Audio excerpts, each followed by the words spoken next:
Welcome to the Aging Together podcast. I'm your host, Dr. Pooja Ashok Patel, an occupational therapist, board certified in gerontology with additional specialty certifications in dementia, fall prevention, and geriatric care.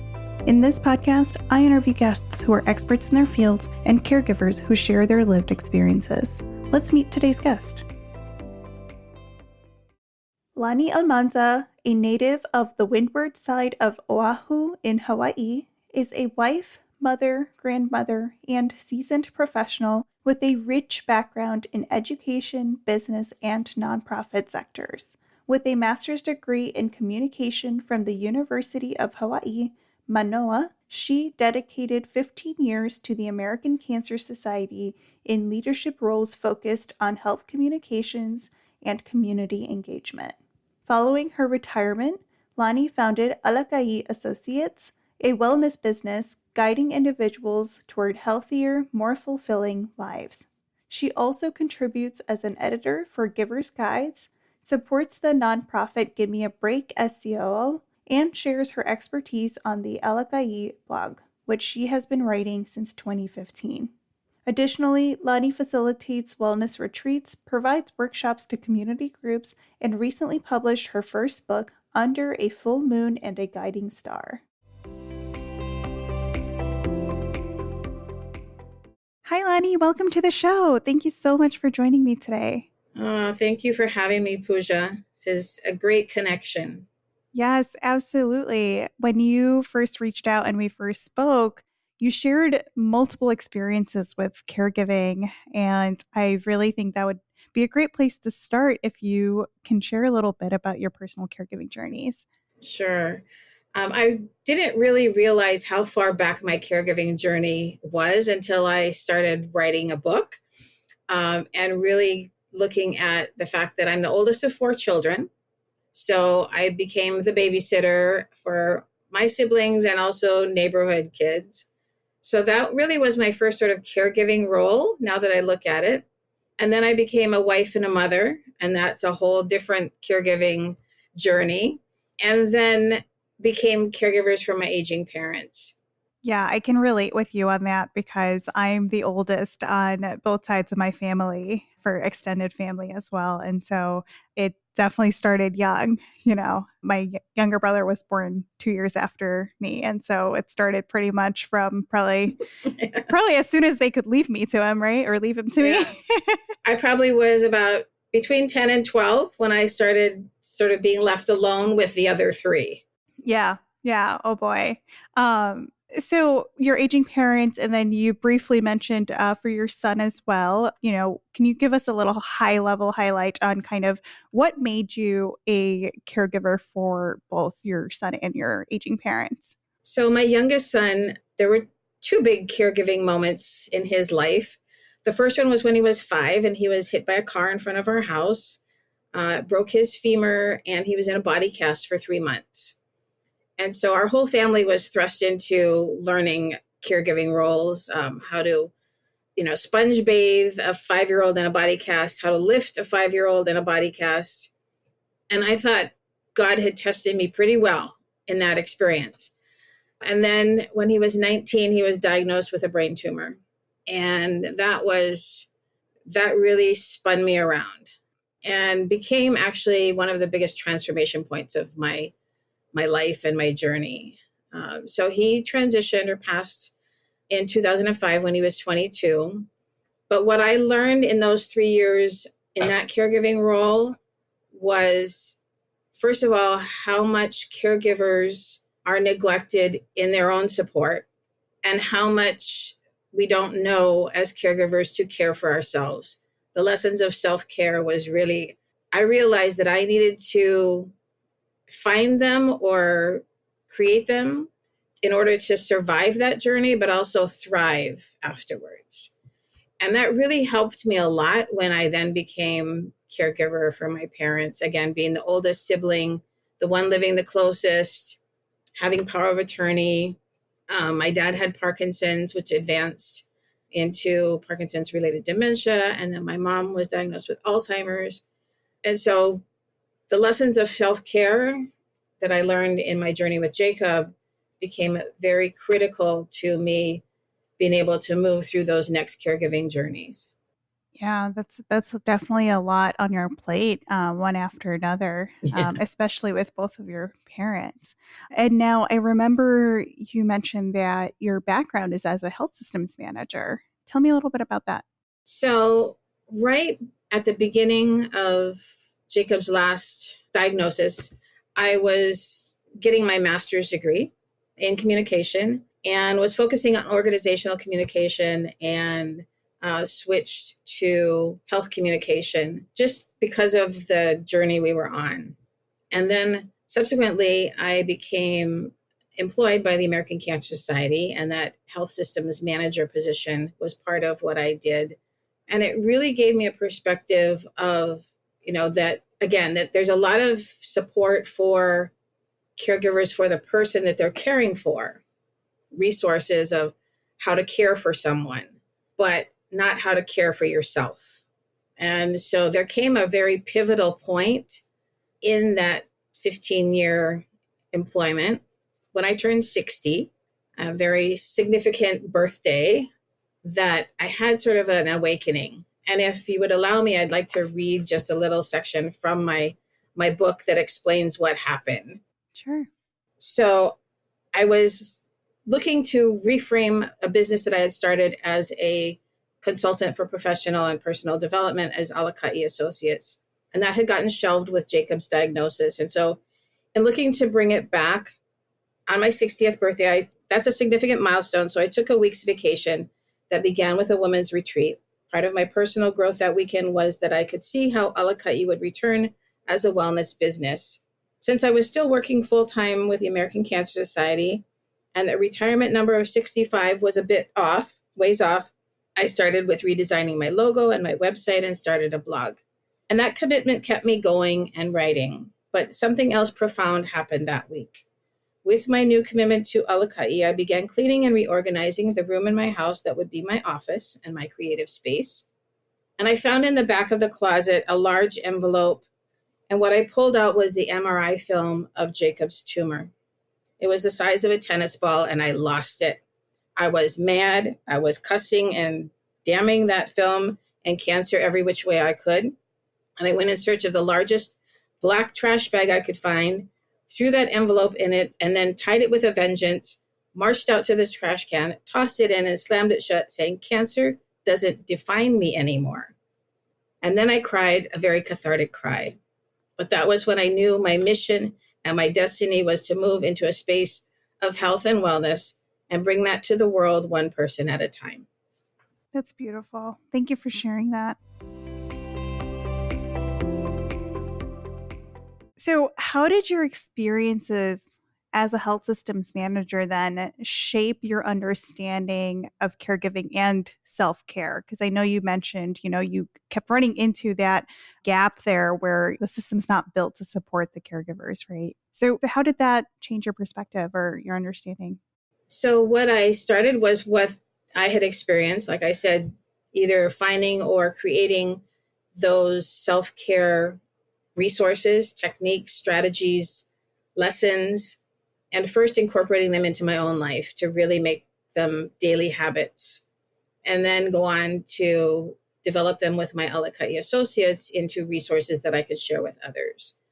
And one of the first big lessons that I realized was so important and had actually been introduced to me when Jacob had his car accident by a neighbor who grabbed me as I was racing out of the house to him and told me to stop and breathe. And it didn't hit me at the moment until looking back years later, but our breath is so critical to our self-care. And understanding that if we can pause and take at least 3 deep breaths, it helps us to reset and refocus when we encounter those moments of crisis or discomfort or confusion.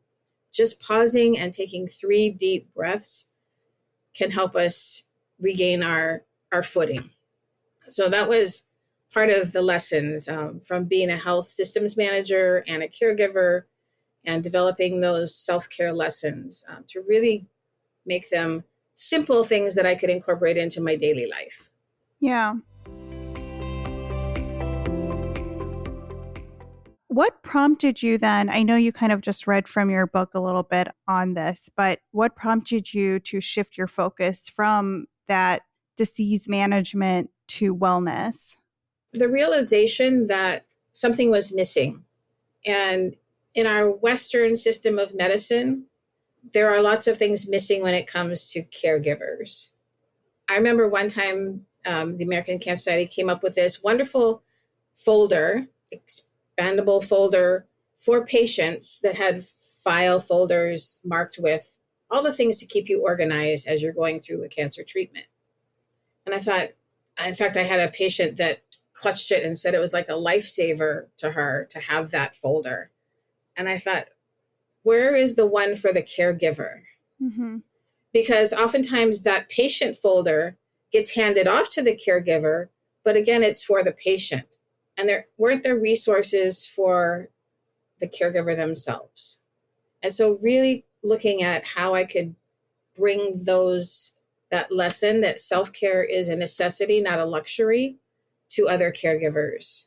And to we all are caregivers. I like the quote from former First Lady Rosalind Carter that we either have been, will be, currently are, I'm paraphrasing, or will need a caregiver in our lifetime. That encompasses all of us. Right. And we have a picture in our mind when people say caregivers of someone caring for someone elderly or sick or disabled. But it can be the busy mom. It can be the teacher or the healthcare worker. That looking at the caregiving roles that we each have, we need to focus on, like they say on the airplanes, put your oxygen mask on first so that you have breath to help someone else continue to breathe. Yeah, that applies in a lot of situations as you navigate aging parents or crises within your family, right? When it comes to care. If you don't take care of yourself, you're not going to be able to take care of whoever it is that you're providing care for. And so in hindsight, do you find that you took self-care like when you needed it, or how did you balance your caregiving responsibilities with your own need for self-care during that time? Yeah, like I said, I needed to find ways that I could incorporate it into my daily life that didn't necessarily take a lot of time, because often caregivers don't have that luxury. And so for me, it was developing what I call the 3 check-ins. So first thing in the morning, I found that simple stretching before I get out of bed, and then I get up and I go and I do a short meditation, about 10, 15 minutes, and journaling of probably 15 to 20 minutes. And that kind of sets my mindset for the day, sets the tone for the day. And I found that even if I had to get up earlier to do that, it was very important to set that foundation. I had an experience recently where I was traveling and my schedule got kind of wonky and I missed 3 days of that practice.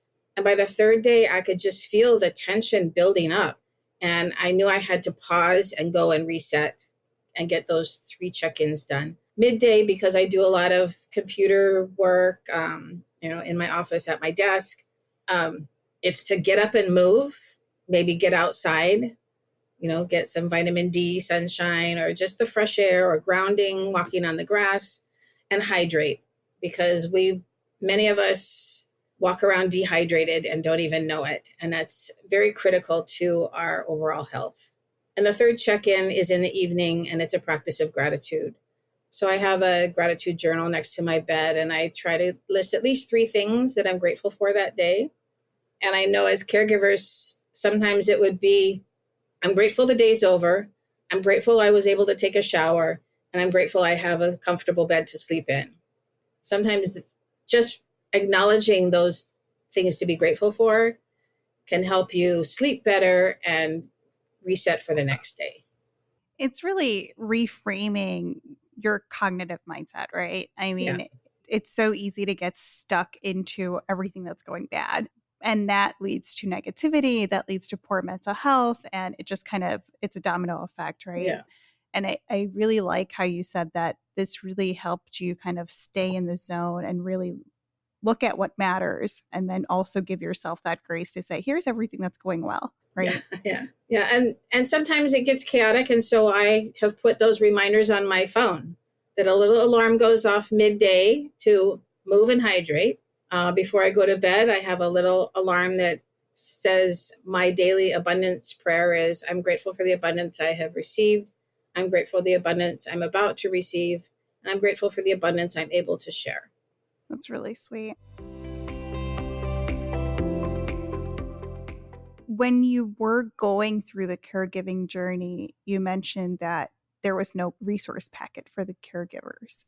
As you were going through the journey, what resources did you find were most helpful when you did eventually come across them? I think recognizing the risks to my own health was the first step. And then looking for things that could help me with that. So initially it may sound selfish, but self-care is never selfish. It's self-love. But really finding those things that took care of me, and self-help books, looking online, anything that said self-care and self-help, I was diving into it. One of my favorite books along that journey is Simple Abundance by Sarah Ban Brannick, which is a year-long, there's a reading for every day, but it's a year of self-discovery and really finding the things that are important to you that will support you, your mental health, your self-care. And so discovering what was important to me as an individual, sort of defining myself as an individual, that was my first big resource. Other caregiver resources, like I said, they were hard to find. And I think that's why when I met this woman who had started a nonprofit called Gimme A Break, which is caring for caregivers, focusing on that need for caregiver resources, caregiver support, caregiver self-care, that just aligned with my mission of Alaka'i Associates. And so we became partners in that work. And we're able now to provide additional resources to help caregivers navigate that journey. And as you've gone through this work, what resources do you think are still lacking for caregivers today? I think one of the big things is just a recognition locally, state level, national level, the need to support caregivers financially, for one. That's something here in Hawaii with Gimme A Break, where we've proposed a bill that makes a small adjustment to the unemployment law, because caregivers often have to lie about whether or not they can look for a job, because they really can't. They're not employable, and many caregivers lose their employment because of their caregiving responsibilities. And so a minor change to the unemployment law, which says, are you able to look for work? If the answer is no, the next question is, are you a caregiver? If that's yes, and you provide the documentation that shows that need, then you're able to receive unemployment benefits. And with that comes the resources when the time comes that you are no longer in that caregiving role. If you're in that system, the resources are there to help you find another job. And getting back into the employed marketplace is really challenging if you don't have those connections. Yeah, absolutely. I think that's fantastic and something that hopefully other states learn from too, and hopefully goes through at least where you've proposed it. With the work that you've done, with the work that Gimme A Break is doing, what role does community and support networks play in the caregiver self-care routine and area? We have found that just having that community to connect to provides a lifeline for many caregivers. We have a Tuesday support session. It's not necessarily a support group because we're mostly providing education and have caregivers participate in that education process with their stories.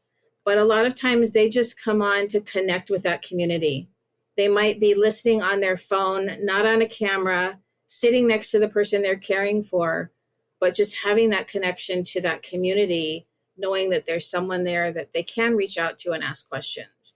The other thing is knowing that there's someone that they can connect with, that while Gimme A Break doesn't necessarily provide the services, we screen a lot of people to be what we call trusted partners, that we know they have a good reputation for providing the resources that caregivers need.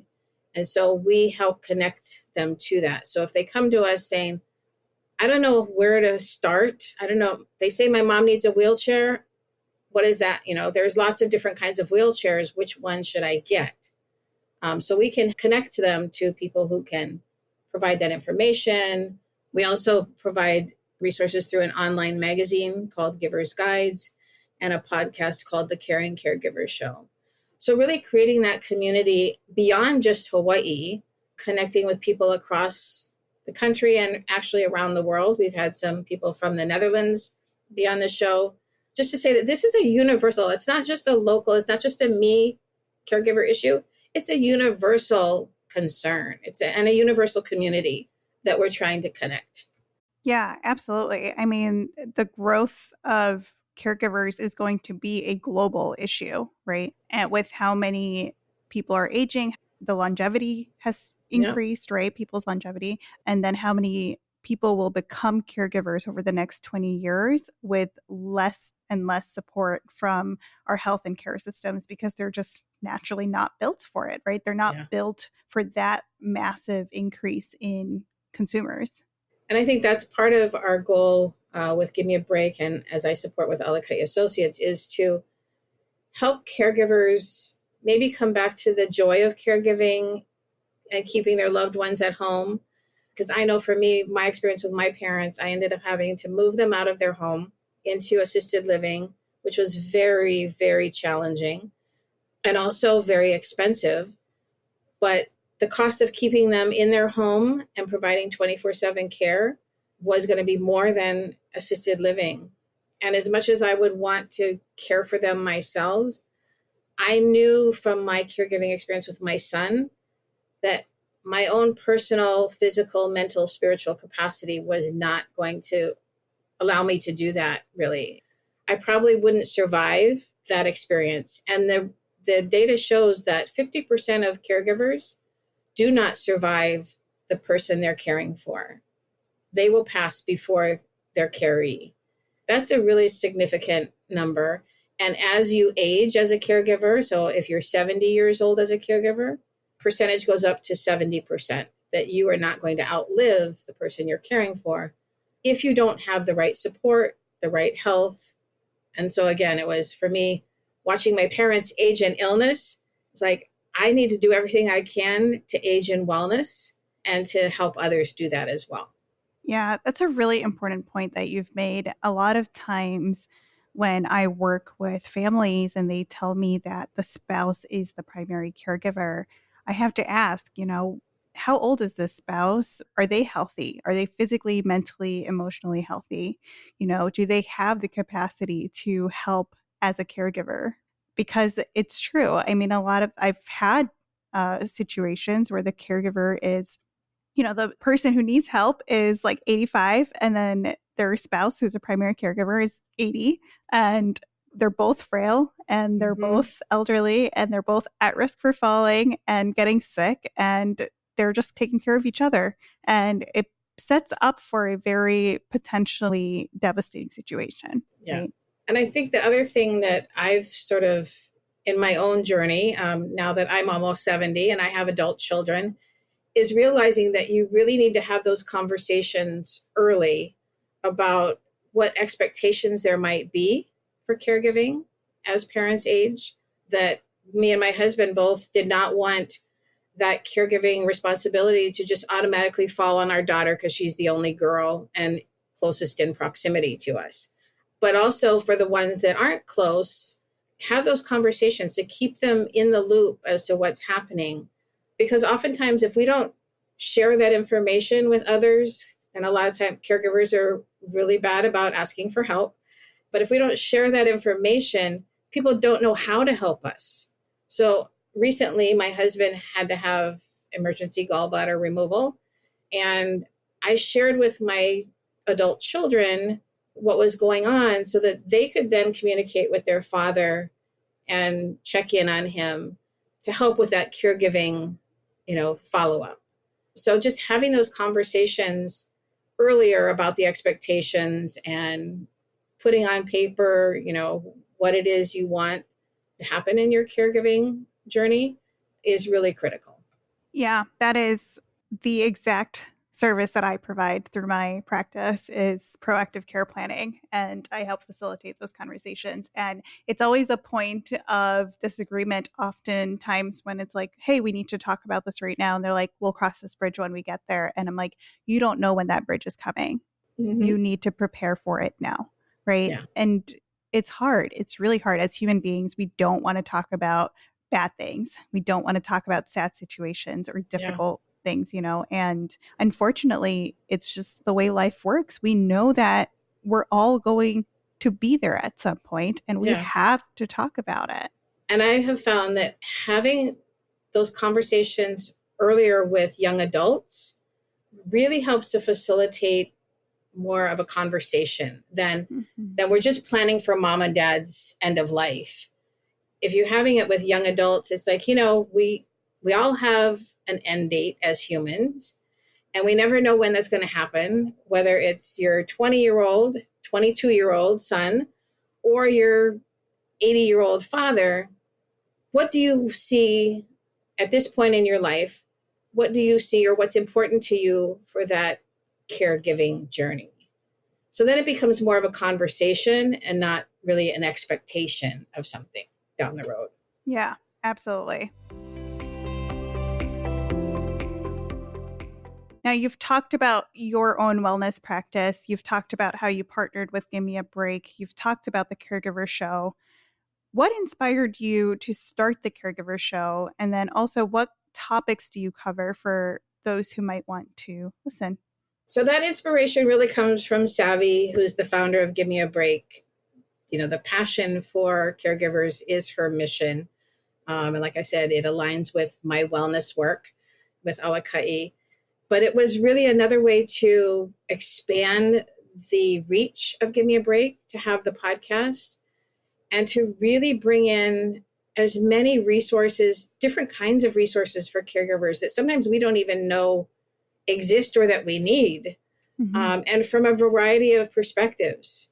So we have people who have a faith-based perspective on caregiving, people who have more of a medical perspective on caregiving, people who are in the caregiving role, people who are authors of books that provide support for caregivers and self-care.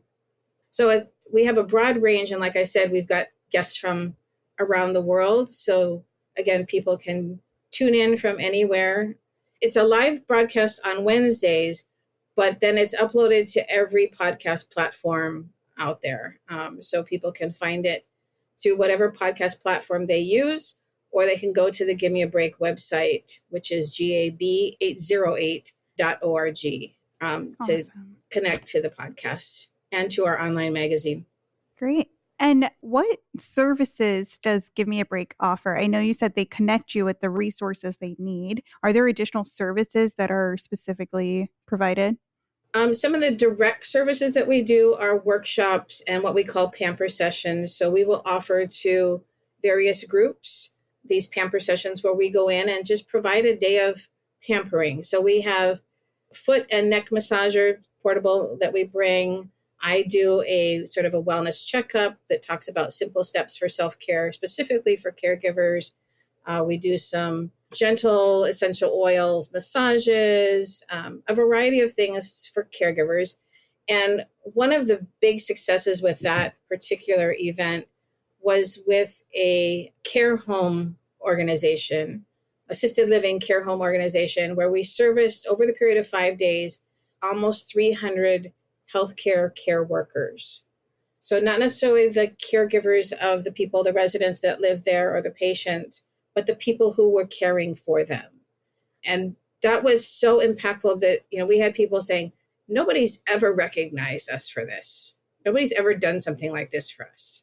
What we normally get is just a pizza party saying thank you. Yeah, pizza party, pat on the back, And then we have an annual retreat, a day retreat for caregivers. And we keep it to just a day because we know that it's really challenging for caregivers to get away for even that amount of time.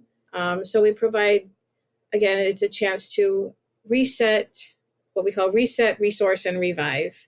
So we provide some education, some meditation, and just a day for them to, treat themselves. Yeah, that's awesome. And a day for them to not be in that caregiver role. Yeah, right? yeah.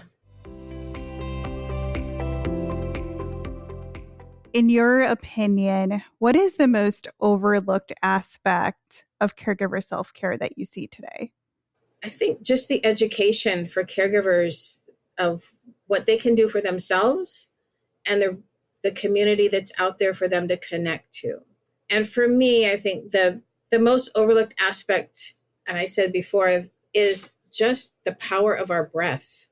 That if we can teach caregivers to press that pause button a few times a day and just stop and take 3 deep breaths. There's actually a really great book called 3 Deep Breaths by Thomas Crum that tells a little story about a man who's just caught up in his busy world. He's a father and works. And in recognizing and stopping to take those 3 breaths, he starts to realize all of the good things that are happening in his life rather than all the challenges he faces every day.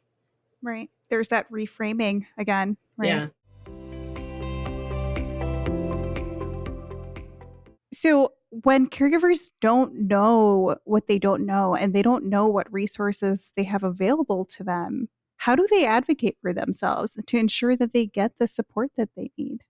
Yeah, that's a real challenge. And sometimes, like I said, for me, it was, I knew that I needed something and I didn't know where to look for it. So I just started digging. Anything that said self-care, self-help, and sometimes taking from the resources that are actually given for the patient. They give you a folder where you can keep the calendar, the schedule. Like, okay, well, maybe I need my own calendar. Aside from what my caree needs, I need to prioritize my own day, and what that looks like. And what I learned was creating what I called white space, because when I was caring for my parents, I was also working full time. And so, my day just kind of ran. And I would go from a meeting somewhere, drive to a meeting, and then get in my car and drive to another meeting. And by the end of the day, I couldn't process most of the information that I had heard throughout the day. And I realized I needed to create what I called white space, which is to not schedule things back to back as much as possible, to give myself 15 to 30 minutes between events or meetings or things that needed to be done in my day so that I could take those breaths. So sometimes it was pulling from the resources that were provided for my caree or patient that could then translate to caring for myself. That's a great point. I've made a habit of doing that as well, where, I've set up my calendar so that there is a 15 to 20-minute buffer on each side, right? So 1, it gives me prep time if I need it, but 2, it gives me time to process and put together whatever needs to be done following the call that just happened, right?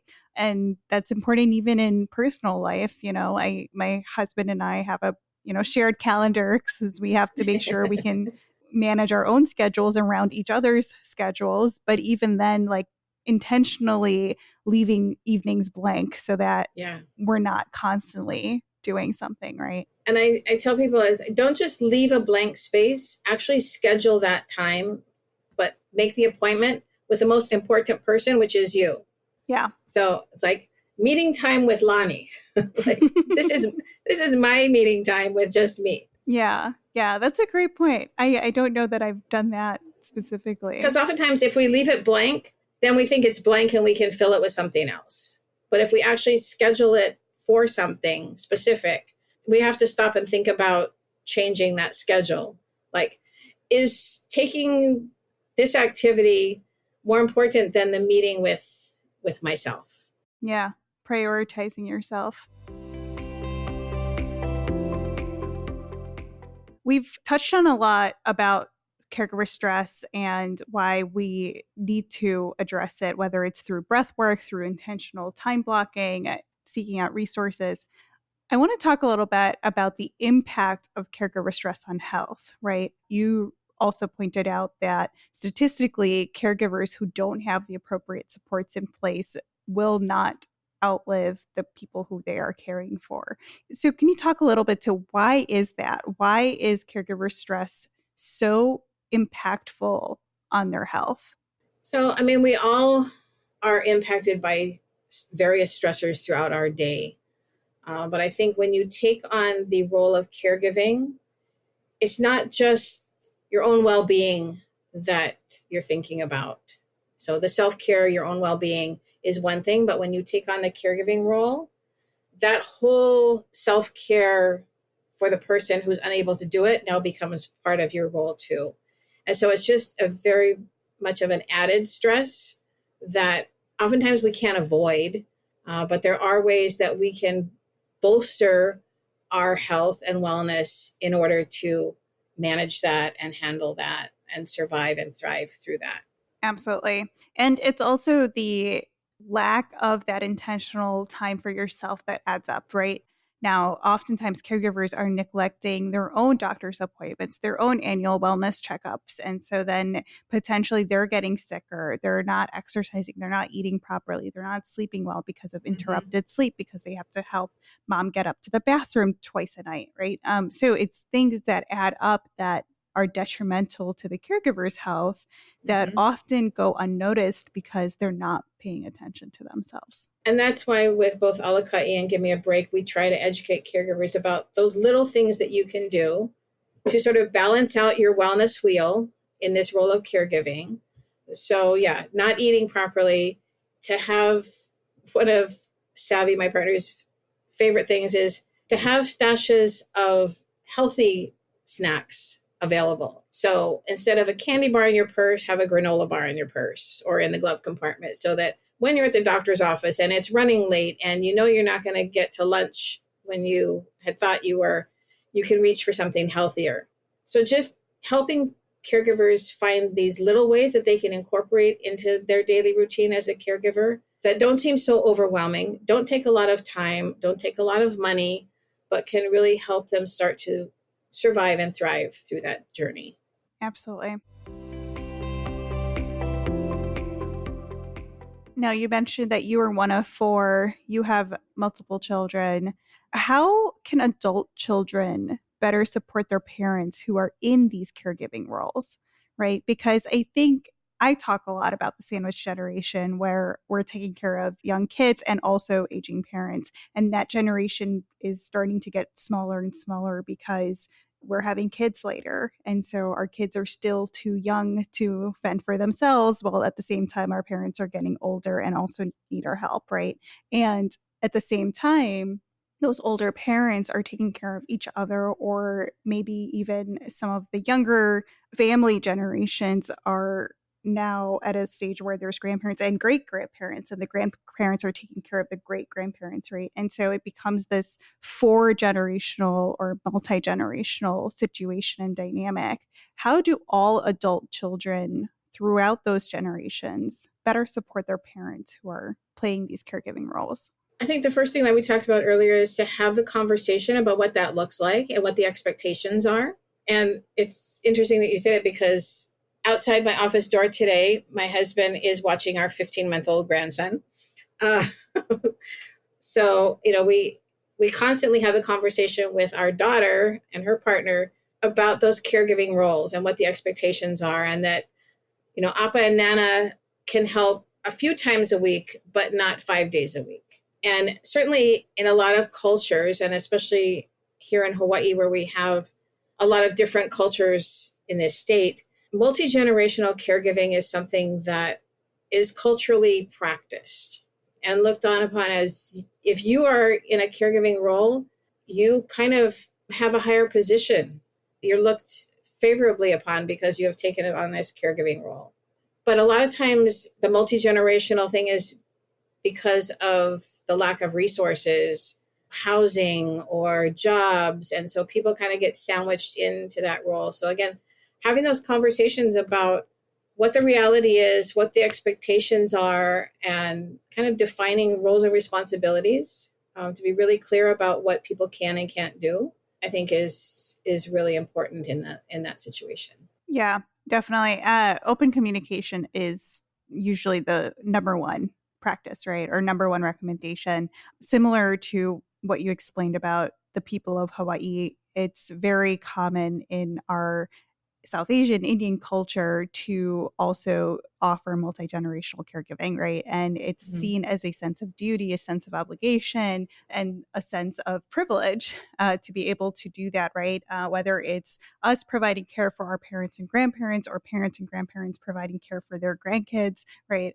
And it's definitely really important, especially as we start living in different places, right? I live 1,000 miles away from my parents. And so that's going to look very different than with my husband's family who lives 30 minutes away, right? And so it's really important to have those conversations around what is this going to look like when push comes to shove, right? Yeah. Versus waiting until that happens. And then there's a lot of feelings involved. There's a lot of stress involved, right? That was the situation with my parents because we didn't have those conversations as adult children with our parents.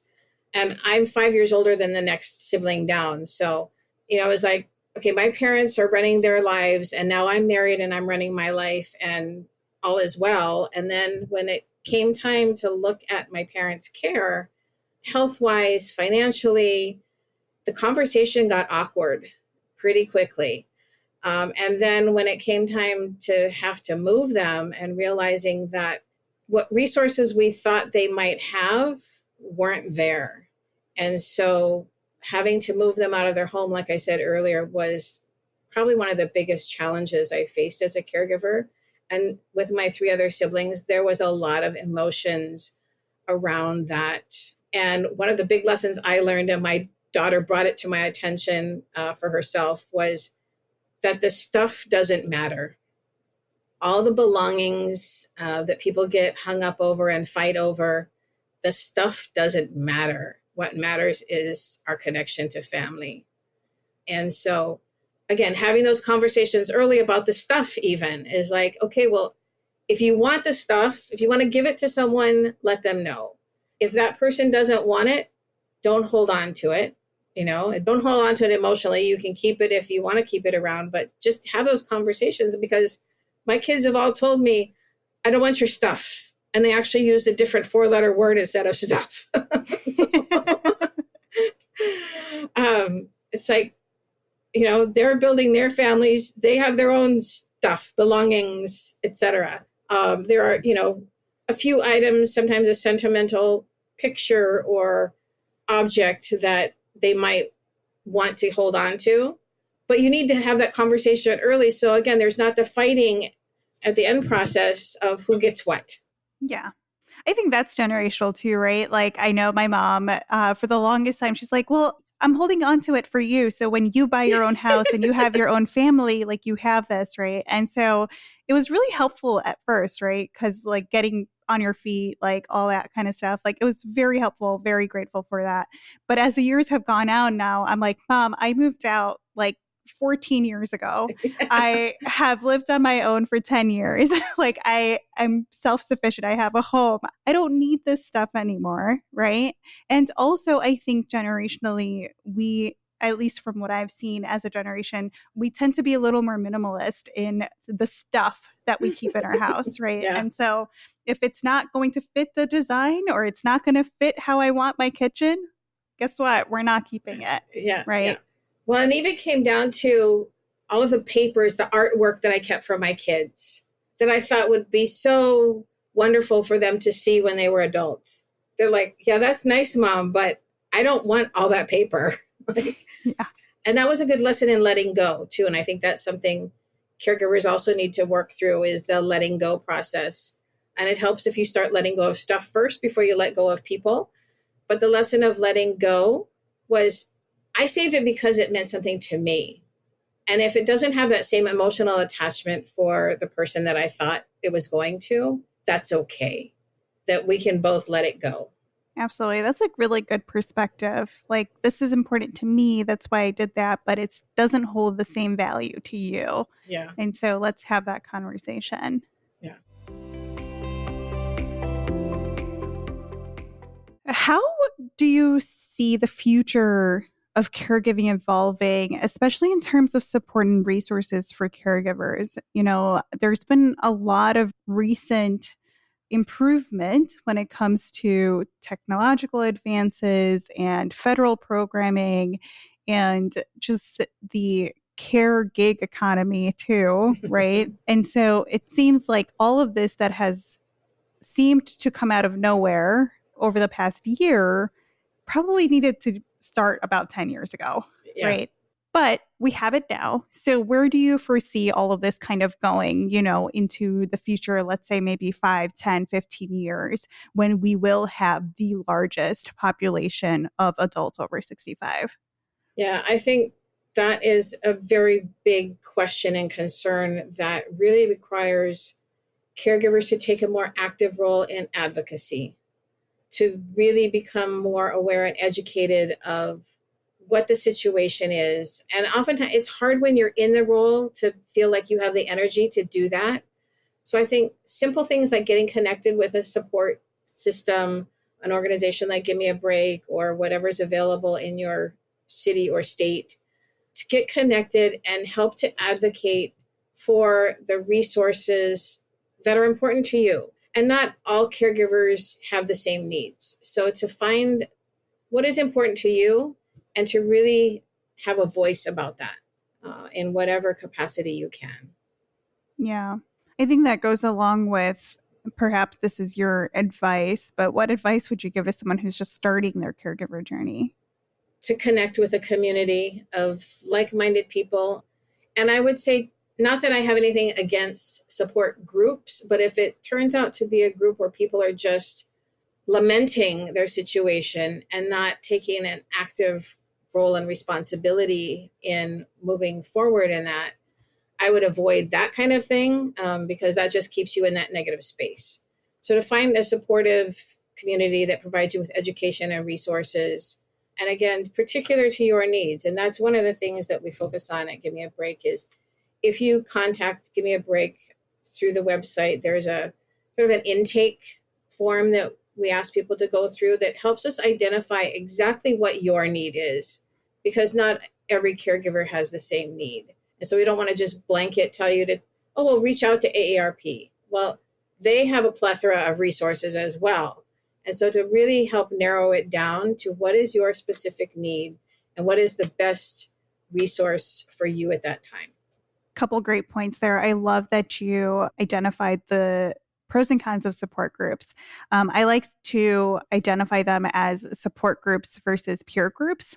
And so with support groups, I always recommend that it's facilitated or moderated by a trained professional who can help, really facilitate the conversation and either provide suggestions on how to address some certain situations or feelings, or direct them to appropriate resources, or provide a positive spin on whatever they're talking about, right? Versus peer groups or peer support groups are often just they're meeting up regularly at a coffee shop. There's no one really moderating it. And it's kind of just a vent session, which venting definitely has its therapeutic potential, right? But it doesn't help you move forward. And so I think there's a time and place for both, but I do always feel that good support groups are facilitated or moderated by a professional. And then the second point is directing to the correct resources based on a specific need, right? Mm-hmm. I always say, I get paid to Google, but that's because I'm Googling the exact resource that you need versus you throwing darts in the dark and trying to Google any possible thing you can get your hands on. Yeah. And that was when my son was first diagnosed with his brain tumor. That was where I was at, was throwing darts, into the internet. It's like somewhere in there's got to be an answer to the question that I have about this. Because what I got was the neurosurgeon handing me a brochure from the American Brain Tumor Association that defined what kind of tumor it was and what the protocols were for it, but didn't really answer my questions of how do I, as a parent, deal with this? Or, what other resources, or what should I prepare for my adult child versus a 5-year-old that might be going through this? So, to have someone who's there to do the research for you, to find exactly what you need, saves a lot of time and headache and heartache. Absolutely. Do you have any memorable stories or feedback from the caregivers that you've worked with over time who have benefited from your practice, from Gimme A Break, from just listening to an episode on the podcast, or just anything, any good feel-good story that you have to share? Yeah. One of the most recent ones that really impacted me, and that's one of my favorite sayings, is helping one person might not change the world, but it could change the world for that one person. Mm-hmm. And at our recent caregiver retreat, I had a woman who I've known her for 2 or 3 years now. And she got my book last year when it launched and read it. And this was the first time that she shared with me in front of a bunch of people what impact it had on her. And it was that she recognized or realized through my caregiving journey and my being able to tell my story that she was now able to reconcile with both of her parents who are deceased, to forgive them and herself for not being the person or persons that they might have expected from each other. So to go through that forgiveness for one thing, and then to be grateful for the blessings and the people that they were and are. That's really deep. Yeah. That's meaningful. As we wrap up here, what is one takeaway you'd like the audience to consider as it relates to self-care, caregiver health, stress, all of that? I think first and foremost is that self-care, again, is not a luxury. It's a necessity. When people say self-care, especially in today's world and vernacular, it's not necessarily a fancy massage or, a Caribbean retreat or even the mani-pedi. Although I must admit, I love my mani-pedi time, but it's not a luxury. It's a necessity. And that you really can develop and incorporate small daily habits that will set the foundation for you to, again, survive and thrive through your caregiving journey. Yeah, absolutely. Thank you so much, Lani, for this wonderful conversation highlighting the importance of self-care for family caregivers. Thank you so much for having me on. Thank you for tuning in to the Aging Together podcast. This podcast is brought to you by Aging Together, LLC, a caregiver coaching service with educational programming and support services for family caregivers of older adults. This episode was produced by me, Dr. Pooja Ashok Patel, in partnership with Natural Eye Media. If you found this episode of the Aging Together podcast valuable, we'd love your support in spreading the word. Please subscribe to the show. Your likes, shares, and reviews fuel our mission. Don't forget to rate and leave a review wherever you're listening. Your feedback matters. Until next time, take care.